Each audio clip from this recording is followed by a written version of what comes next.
नमस्कार साथियों।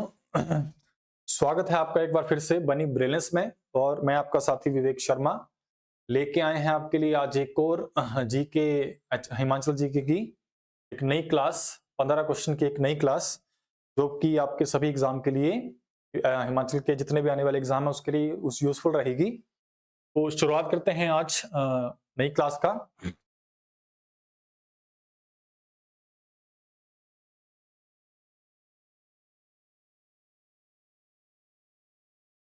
पहला क्वेश्चन आपका रहेगा, शिमला कॉन्फ्रेंस शिमला कॉन्फ्रेंस जो 1945 में हुई थी, उस समय भारत का वाइसराय कौन था? बड़ा ही महत्वपूर्ण प्रश्न है पहला ही। शिमला कॉन्फ्रेंस जब हुई थी उस समय भारत का वाइसराय कौन था?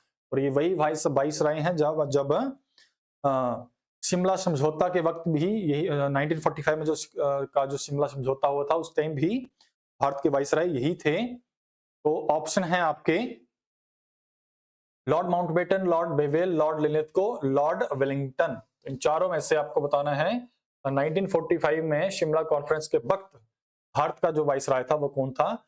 तो ये आपके थे, भारत का जो वाइसराय था लॉर्ड बेबेल था।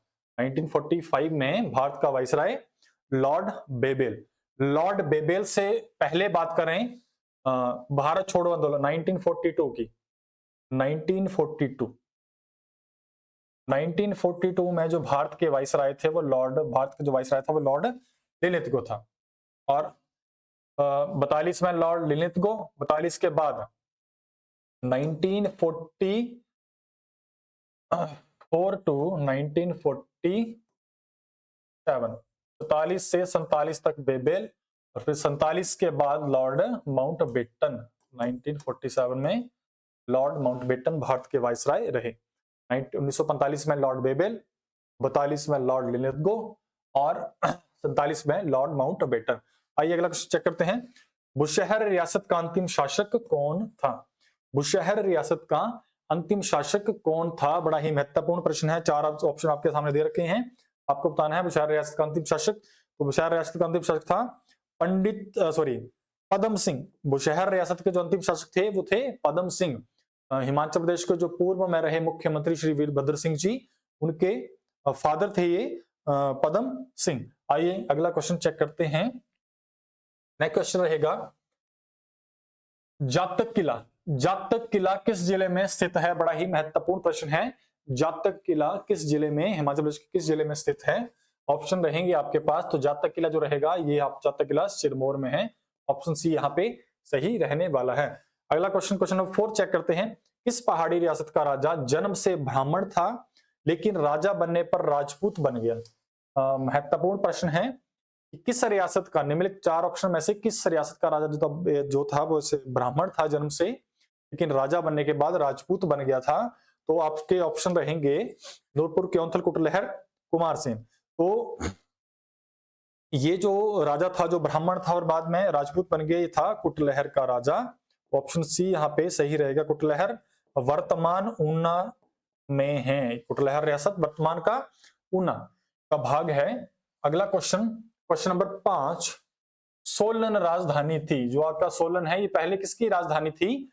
भज्जी, बघाट, बाथल, मुंड। तो सोलन जो राजधानी थी ये थी आपकी बघाट की। बघाट रियासत की सोलन राजधानी थी। सोलन किसकी राजधानी थी? बघाट रियासत की। अगला क्वेश्चन चेक करते हैं। Question number 6। सुकेत रियासत का आधुनिक नाम क्या है? सुकेत रियासत का आधुनिक नाम क्या है? सुकेत रियासत का आधुनिक नाम सुंदरनगर। ऑप्शन डी यहाँ पे सही रहने वाला है। अगला क्वेश्चन चेक करते हैं।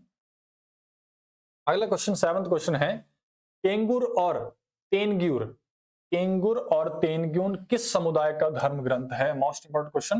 हिमाचल प्रदेश में केंगुर और तेनग्यूर किस समुदाय का एक धर्म ग्रंथ है? ऑप्शन आपके सामने दे रखे हैं। तो ये आपका रहेगा लाहौले जो समुदाय है इसका एक धर्म ग्रंथ है। ऑप्शन सी यहाँ पे सही रहने वाला है। लाहौली जो भी है ऑप्शन है आपका, ऑप्शन सी आपका सही रहेगा। क्वेश्चन नंबर 8 है आपका, तेलंगी सिलेक्शन, तेलंगी सिलेक्शन तथा रिब्बा सिलेक्शन किस मेवा की स्थानीय किस्में हैं? तेलंगी सिलेक्शन तथा रिब्बा सिलेक्शन किस मेवा की स्थानीय किस्में हैं? तो ये आपकी ये जो किस्में हैं आपकी बादाम की किस्में हैं। ऑप्शन डी यहाँ पे सही रहने वाला है। अगला क्वेश्चन चेक करेंगे। क्वेश्चन नंबर 9, 1615 ईस्वी के आसपास कांगड़ा आने वाला पहला यूरोपीय कौन था? 1615 ईस्वी के आसपास कांगड़ा आने वाला पहला यूरोपियन कौन था? तो ऑप्शन है आपके सामने। तो ये जो 1615 ईस्वी के आसपास कांगड़ा में आने वाला पहला यूरोपियन था, ये आपका थॉमस कोरियत था। ऑप्शन सी यहाँ पे सही रहेगा, थॉमस कोरियत।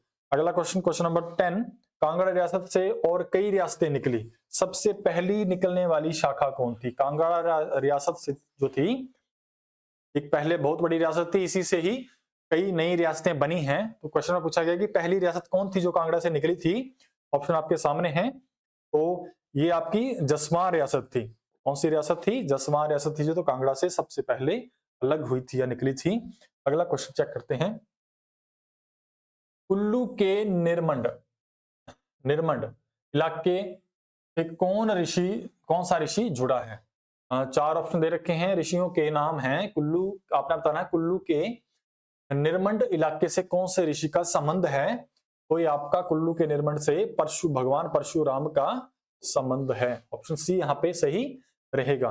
अगला क्वेश्चन है क्वेश्चन नंबर 12, चकली किस रियासत की प्रसिद्ध सिक्का था? चकली किस रियासत का प्रसिद्ध सिक्का था? चकली किस रियासत का प्रसिद्ध सिक्का था? तो ये चकली जो था, ये चंबा रियासत का प्रसिद्ध सिक्का था। महत्वपूर्ण प्रश्न था ये भी।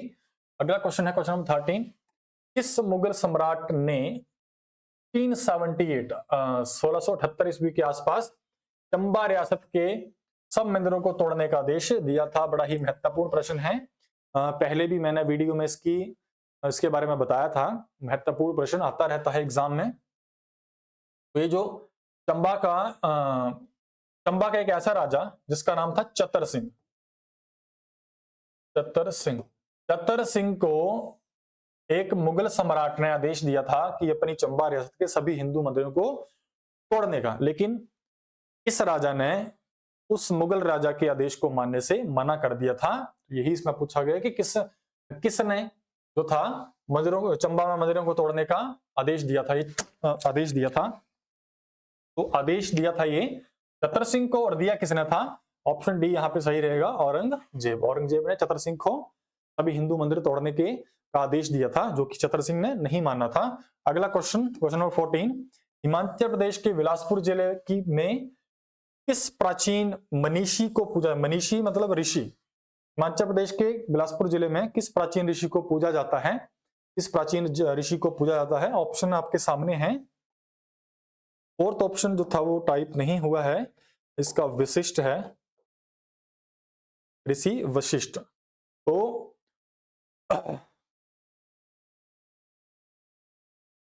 जो हिमाचल प्रदेश के बिलासपुर जिले में प्राचीन ऋषि पूजे जाते हैं, ये हैं मार्कंडे। ऑप्शन ए यहाँ पे सही रहेगा, ऑप्शन ए यहाँ पे सही रहेगा, मार्कंडे। बिलासपुर में पूजे जाने वाले प्राचीन ऋषि मार्कंडे। अगला क्वेश्चन, क्वेश्चन नंबर 15 और लास्ट क्वेश्चन, अमृता शेरगिल कौन थी? अमृता शेरगिल कौन थी? अभिनेत्री, कवि, चित्रांगना या चित्रकार? अमृता शेरगिल चित्रकार थी। ऑप्शन डी यहाँ पे सही रहने वाला है। तो ऐसे ही महत्वपूर्ण प्रश्न आपके लिए लेकर आते रहेंगे, जो कि आपके लिए जो आपके एग्जाम आने वाले एग्जाम हैं उसके लिए यूजफुल रहेंगे। तो मिलते हैं आपसे अगली क्लास में, तब तक के लिए धन्यवाद।